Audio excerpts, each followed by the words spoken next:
지난주 말씀을 통해서 사사 야일이 죽자 이스라엘 공동체는 이전에 그래 왔던 것처럼 여전히 여호와의 목전에 악을 행합니다. 하나님의 진노가 임하고 암몬의 그 땅 가운데 이방 나라의 압제로 18해 동안 심판을 당하게 됩니다. 그런데 이스라엘이 정신을 차리고 하나님 앞에 죄를 고백하고 진실된 마음으로 회개합니다. 하나님께서 도저히 이들을 살려주지 않겠다, 다시는 구원하지 않겠다 말씀하셨지만 그들의 회개 기도와 간구 때문이 아니라 그들의 고통과 아픔 가운데서 너무나도 절규하는 그 모습을 바라보시는 여호와 하나님의 마음이 근심하였다라는 것을 통해서 하나님에 대한 이스라엘의 사랑, 그리고 오늘 우리를 향한 사랑을 발견할 수 있는데요. 이 과정 가운데서 특별히 하나님께서 바로 사사 입다를 세우면 자연스러운 패턴대로 흘러가지만 오늘 본문을 살펴보면 이 사사 입다가 하나님의 영이 임하여서 세워졌다라는 말이 뒤에 나오고요, 자연스럽게 사람들을 통해서 세워지는 장면이 나옵니다. 그러니까 하나님께서 세우신 사사 이전에 이 사람은 사람들의 필요에 의해서 세워진 사사, 그럼에도 하나님이 이스라엘 백성을 사랑하셔서 그 부분만큼도 허용하시고 허락하시는 것이다라는 것을 우리는 보게 되어지는데요. 먼저 입다에 대해서 1절은 이렇게 말합니다. 우리 함께 읽겠습니다. 길르앗 사람 입다는 큰 용사였으니 기생이 길르앗에서 낳은 아들이었고. 먼저 입다는 길르앗 사람이면서 큰 용사였습니다. 그런데 이 큰 용사라는 표현이 기드온에게도 쓰였거든요. 여호와께서 너와 함께 하시도다, 큰 용사요. 기드온과 입다라는 이 두 사사, 이 인물 가운데 큰 용사라는 수식이 동시에 붙는데요, 이 둘의 차이는 분명히 있습니다. 먼저 기드온을 살펴보면요, 기드온은 그가 연약하고 부족한 자였습니다. 포도주 틀에서 겨우 목숨을 연명하며 타작하는 그 순간에 하나님께서 그에게 찾아오셔서 너는 큰 용사다라고 말했지만 여전히 그는 머뭇거리며 주저하며 이 부르심 앞에 움직이지 않습니다. 끊임없이 의심하고 증거를 요구하며, 이 기드온의 특징은 그가 홀로 있을 때는 용사가 아니었지만 하나님과 함께 하였을 때, 그가 하나님을 믿고 의지하였을 때 큰 용사가 되었다라는 것을 우리에게 말씀해 주고 있어요. 그러나 입다는 좀 다르죠. 입다는 시작부터 입다는 큰 용사였으니 라는 말로 시작해요. 그에게 능력이 있었다, 그에게 리더십이 있었고 지혜가 있었고 어쩌면 군사를 통솔하는 그러한 지휘력, 지도력도 있었다라고 우리가 짐작해 볼 수 있어요. 왜냐하면 그의 형제들이 시기에서 내쫓은 일과 그리고 후에 장로들이 찾아와서 그를 장군으로 머리로 세우는 그 장면을 보면 그 자체로 입다는 능력 있는 사람이었다라고 볼 수 있어요. 입다에게는 그런 능력이 있고 자신에게 그런 능력이 있었죠. 그런데 입다의 출생에는 너무나도 안타까운 사연이 있습니다. 그는 정식 아내에게서 낳은 자녀가 아니라, 아들이 아니라 기생에게서 낳은 아들이다라고 기록하고 있어요. 여러분, 여기에 기생이라고 쓰여 있지만 원문을 보면 몸을 파는 여인에게서 낳은 아들이었다. 그냥 서자 정도가 아니라, 첩에게서 낳은 정도가 아니라 몸을 파는 여인에게서 낳은 자녀이기 때문에 그의 출생과 모든 과정 가운데 상처로 얼룩진 인생이 바로 입다의 인생이었다라는 거죠. 근데 입다가 자라면서 그의 형제들, 그러니까 정식 아내에게서 낳은 아들들이 입다를 시기하고 질투하며 이제 내쫓는 장면이 나와요. 너는 정식 아내에게서 난 자녀가 아니기 때문에 아버지의 기업을 잊지 못하리라. 여러분, 이것이 그냥 단순히 그냥 떠나라라는 의미가 아니라 그는 이스라엘 총회에 들어오지 못하는, 그러니까 철저히 배제되는 너무나도 큰 아픔과도 같은 그런 말을 하고 있는 거예요. 너는 우리와 아무 상관이 없다, 나가라 라고 말하며 그렇게 쫓김을 당하며 그가 가게 된 땅이 바로 돕 땅입니다. 이 돕 땅에서 그가 머물고 있는데 그가 능력이 있고 그가 출중하다는 것은 그에게 많은 사람들이 모이기 시작합니다. 성경은 이를 잡류라고 말하는데요. 이 잡류가 도대체 무엇인가? 원문을 살펴보면 이 잡류는 불량배 같기도 하고요. 또 건달, 조폭, 뭔가 깡패와도 같은 그런 이미지가 있습니다. 또 한편의 의미는 사회적으로 소외당하고 연약하고 약한 자들을 바로 이 잡류라고 말한다라고 이야기하고 있어요. 어떠한 부분으로 해석하든 그것이 중요한 게 아니라 지금 입다의 주위에 사람들이 모이고 있다.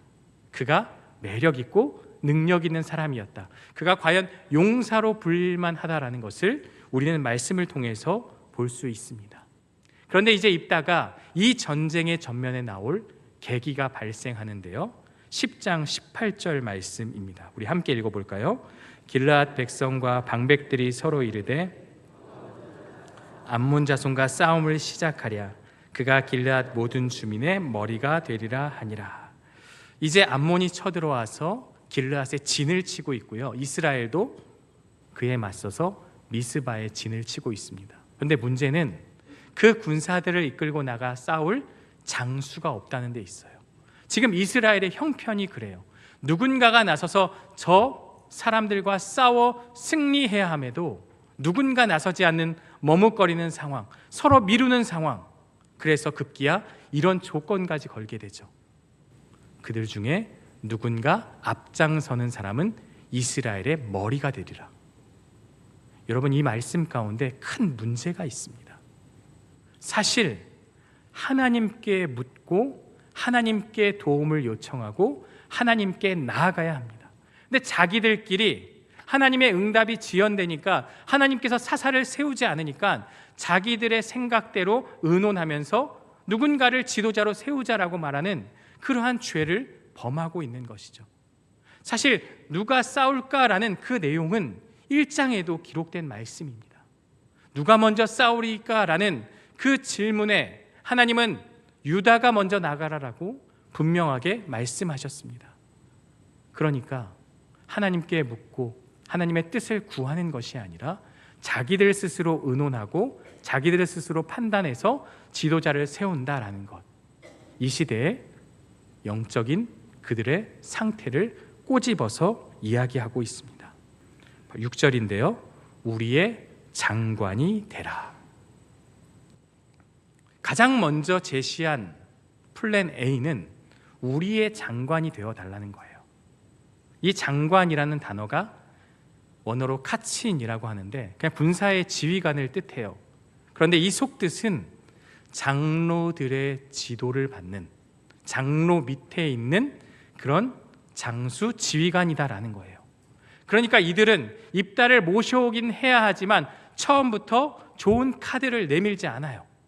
처음에는 그냥 우리의 장군이 되어달라, 우리와 싸워줄 그런 용병 대장이 되어달라, 그러한 마음으로 온 것이죠. 그들이 완전히 입다에게, 기생의 아들에게 숙이고 싶지 않은 그들의 자존심이 있었던 건데요. 이들에 대해서 입다는 이렇게 반응을 합니다. 7절인데요. 너희가 전에 나를 미워하여 내 아버지 집에서 쫓아내지 아니하였느냐? 이제 너희가 환난을 당하였다고 어찌하여 내게 왔느냐? 입다가 협상의 카드를 쥐고 있다고 했죠. 왜? 어째서 나를 내쫓을 때는 언제고 이제 와서 나를 찾아오느냐? 전에 너희가 나를 미워하지 않았느냐? 그 마음 가운데는 아마도 입다가 더 좋은 것을 요구하는 마음도 있지 않았을까, 저 혼자 그런 생각을 해봤습니다. 입다는 과거의 분노를 떠올리며 울분을 터뜨렸습니다. 전에는 너희가 날 내쫓았는데 이제 와서 나를? 그랬더니 드디어 장로들이 제대로 된 조건을 제시하죠. 장관이 아니라 우리의 머리가 되어달라, 우리의 지도자가 되어달라. 입다의 입장에서는 인생 역전입니다. 기생의 아들로 고향을 창피하게 부끄럽게 떠난 그 자가 다시 컴백하게 되는데, 이제는 이스라엘의 지도자가 되어서 그가 이스라엘을 이끄는 그러한 자로서 서게 되어진다. 인생 역전이 그에게 주어지게 된 것이죠. 속된 말로 대박이 그에게 주어진 것이죠. 이제 우리가 살펴보게 될 9절부터 여호와의 이름이 3번 반복되는데요. 먼저 9절을 보면 만일 여호와께서 그들을 너희에게 넘기시면 내가 과연 너희들의 통치자가 되는 것을 인정하겠느냐. 지금 입다는 내가 이 전쟁에서 승리하면, 하나님이 나와 함께 하심을 통해서 승리하면 너희가 나를 인정하겠느냐. 상처와 아픔이 있으니까 사람을 믿지 못하는 거예요. 그래서 여호와 하나님의 이름을 거론하는 거죠. 장로들도 맞장구를 쳐요. 여호와께서 너와 우리들 사이에 증인이다. 하나님의 이름을, 하나님을 협상 가운데 맹세를 확고히 하는 그러한 수단으로 사용하고 있어요. 그러니까 입다가 이 모든 일을 여호와 앞에 아뢰었다. 뭔가 좋은 말처럼 보이죠. 여호와 하나님께 다 아뢰는 것. 그런데 이 아뢰다는 것은요, 기도와 간구가 아닙니다. 그냥 말하는 거예요. 다른 뜻으로는 명령하다, 협박하다라는 뜻도 있어요. 그러니까 지금 이 모든 과정들 가운데 하나님이 철저히 배제되고 협상을 곤고히 하는 그 장면에서 서로가 여호와 하나님을 이용하고 있다라고 그렇게 해석할 수가 있어요. 하나님의 사람을 세우는 이 중요한 장면 가운데 하나님께 묻고 하나님께 기도하는 장면이 전혀 나오지 않고요, 오히려 그들의 협약, 맹세를 확고히 하기 위해서 여호와의 이름을 거론하기 시작합니다. 이것은요, 단순히 말을 덧붙이는 것이 아닙니다. 하나님을 이용하는 신앙의 전형적인 모습이라고 볼 수 있습니다. 여호와께서 내게 넘겨주시면 나에게 지도자의 자리를 허락해 달라, 뭔가 조건처럼 보이고요, 여호와가 우리 사이의 증인이다라고 말하며 하나님을 통해서 그 맹세를 확실하게 하고 있다는 것, 바로 이것이 하나님을 이용하여 자신들의 약속을 강화하려는 그러한 죄라는 것을 우리는 알게 되어지죠. 우리의 신앙이요, 하나님을 향한 진정한 사랑과 신뢰가 아니라 필요에 의한 그 거래 관계가 되었을 때 그 신앙은 위태로울 수밖에 없습니다. 하나님이 나에게 복 주시지 않으면 나는 믿지 않겠다라는 것과 똑같은 말을 우리가 하고 있는 것이죠. 이 말씀을 통해서 참된 신앙은 위기 때뿐만이 아니라 평안할 때도 하나님을 인정하고 나의 유익과 관계없이 그분을 따르는 믿음이라는 것을 기억하는 저와 여러분들 되시기를 주님의 이름으로 축원합니다. 우리 12절 말씀을 함께 읽겠습니다. 입다가 암몬 자손의 왕에게 사자들을 보내 이르되 내가 나와 무슨 상관이 있기에 내 땅을 치러 내게 왔느냐 하니. 우리 집에 왜 왔니? 그 얘기예요. 지금 왜 우리가 살고 있는 땅에 너는 쳐들어왔냐? 고대 전쟁에는 명분이 상당히 중요해요. 어떠한 명분을 갖고 찾아왔느냐, 그것이 이 전쟁에 어떠한 의도를 가지고 왔는지 적을 알아가는데 가장 중요한 방법인데요, 이에 암몬 왕은 원래 그 길르앗 땅은 우리 땅이었다. 그런데 너희가 출애굽 이후에 그 땅을 점령해서 너희가 가진 것이니 돌려달라. 지금 말도 안 되는 주장을 하고 있어요. 마치 독도가 자기네 땅이라고 우기는 일본의 그런 주장처럼 말도 안 되는 논리를 펼치고 있어요. 너희가 우리 땅을 뺏은 것이니 이제 돌려받으러 왔다. 입다는 협상만 잘한 것이 아니라 이스라엘의 역사에도 정통한 사람이었습니다. 과거 이스라엘의 그 이야기를 꺼내고 있어요. 가나안에 가기 위해 에돔과 모압에게 길을 열어달라고 했지만 그들이 열어주지 않았다. 그 말씀이 18절인데요, 우리 함께 읽겠습니다. 그 후에 광야를 지나 모압 땅을 돌아서 모압 땅의 해 뜨는 쪽으로 들어가 아르논 저쪽에 진쳤고, 아르논은 모압의 경계이므로 모압 지역 안에는 들어가지 아니하였으며.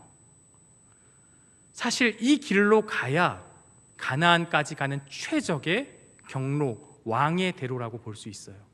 그런데 하나님께서 우회하라고 말씀하시죠. 전쟁을 치르지 않고 비켜달라고 말하지 않고 우회하여 돌아갑니다. 그리고 모압 지역 안에는 들어가지 않았다라고 분명하게 말하고 있어요. 역사적인 팩트를 가지고 이야기하고 있습니다. 그리고 그 후에 아모리 왕 시온에게도 길을 열어달라고 부탁했지만 그들은 길을 열어주지 않을 뿐더러 오히려 전쟁까지 걸며 오히려 그들이 전쟁을 도발하여서 그래서 우리가 그 땅을 취하게 됐다라는 그 말을 하고 있는 것이죠. 그것이 21절과 22절 말씀인데요. 이스라엘의 하나님 여호와께서 시온과 그의 모든 백성을 이스라엘의 손에 넘겨주심에 이스라엘이 그들을 쳐서 그 땅 주민 아모리 족속의 온 땅을 점령하되 아르논에서부터 압보까지와 광야에서부터 요단까지 아모리 족속의 온 지역을 점령하였느니라. 전쟁에서 승리한 이스라엘이 차지한 땅이 지금의 길르앗 땅이요, 그리고 그 땅은 본래 아모리 사람들이 거주하였다. 그런데 이 암몬 왕의 주장 가운데는 그런 사연이 있습니다. 원래는 모압 사람들이 거주하고 있었던 땅이었고요, 이 아모리 왕이 그 땅을 정복한 것이죠. 그런데 지금 암몬이 모압을 점령하고 있는 시대였어요. 그러니까 내가 통치하고 있는 그 나라의 땅이니 내 땅이다라고 그렇게 주장하고 있는 것이죠. 그런데 여기서 입다는 쐐기를 박습니다. 우리 23절과 24절 말씀을 함께 읽겠습니다. 이스라엘의 하나님 여호와께서 이같이 아모리 족속을 자기 백성 이스라엘 앞에서 쫓아내셨거늘 내가 그 땅을 얻고자 하는 것이 옳으냐? 내 신 그모스가 내게 주어 차지하게 한 것을 내가 차지하지 아니하겠느냐? 우리 하나님 여호와께서 우리 앞에서 어떤 사람이든지 쫓아내시면 그것을 우리가 차지하리라. 이 땅은 하나님이 우리에게 주신 것이니 우리 것이다, 다른 이유가 없다고 말해요. 하나님께서 우리에게 주신 선물이다. 그러면서 그들이 생각하고 그들이 이해할 수 있는 논리로 반박합니다. 너희도 그모스 신이 허락한 그 땅을 차지하고 있지 않느냐? 너희의 신이 허락한 그 땅을 너희도 차지하고 있는 것처럼 우리도 하나님께서 허락하신 그 땅을 차지하고 있다.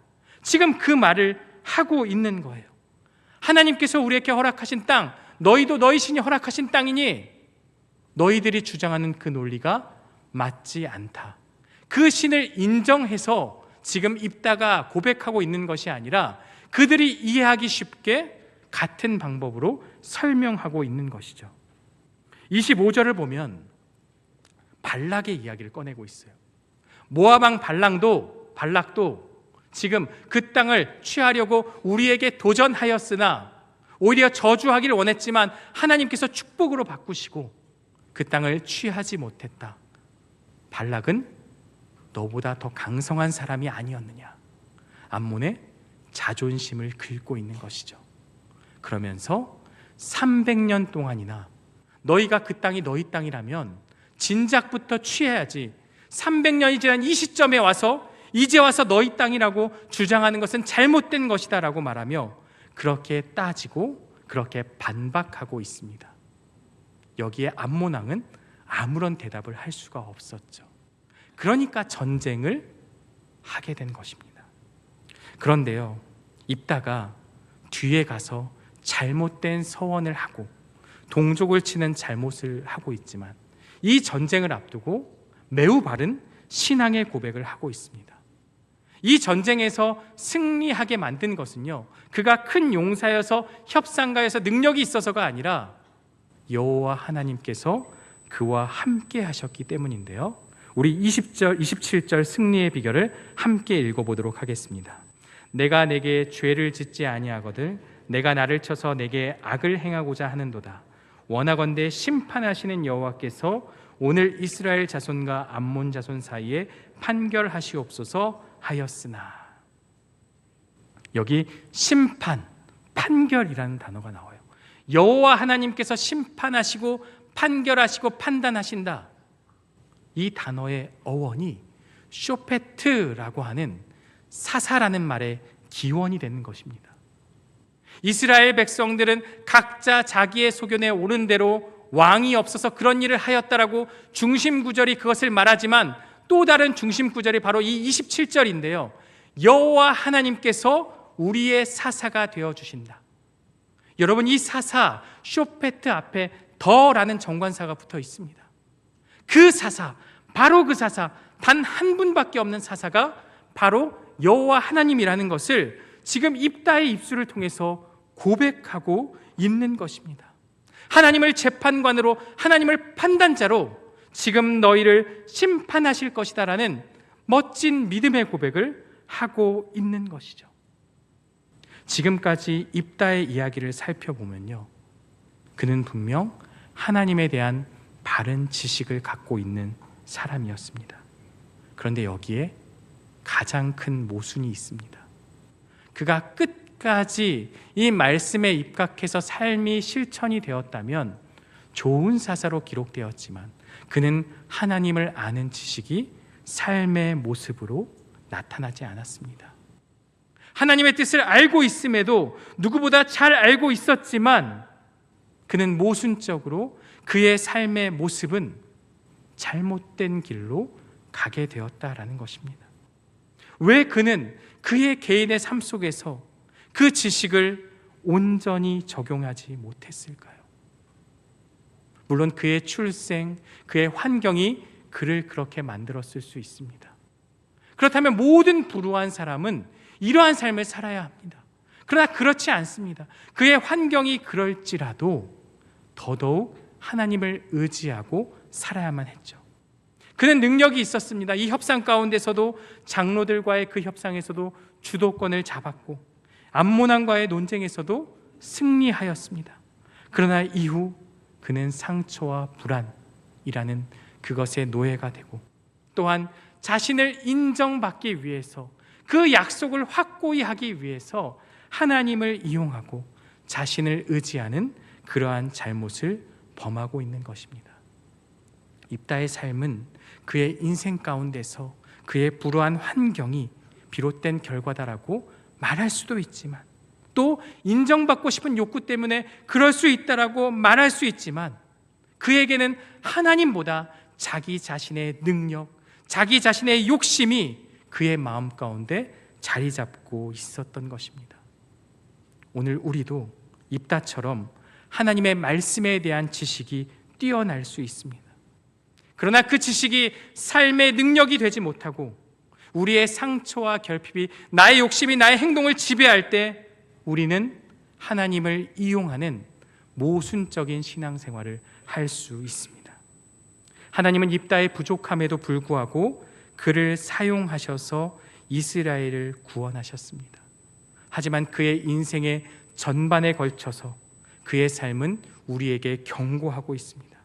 하나님의 은혜와 구원이 우리에게 임하였을 때 우리가 그 은혜를 내 중심적으로 왜곡하고 오해한다면 우리의 삶은 결국 혼란과 아픔으로 바뀌게 될 것이다 라는 것을 우리에게 말하고 있습니다.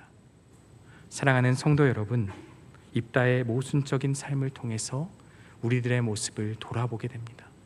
오늘 우리도 여호와 하나님을 향한 지식은 있지만 그 행동은 다르게 살아가고 있지 않습니까?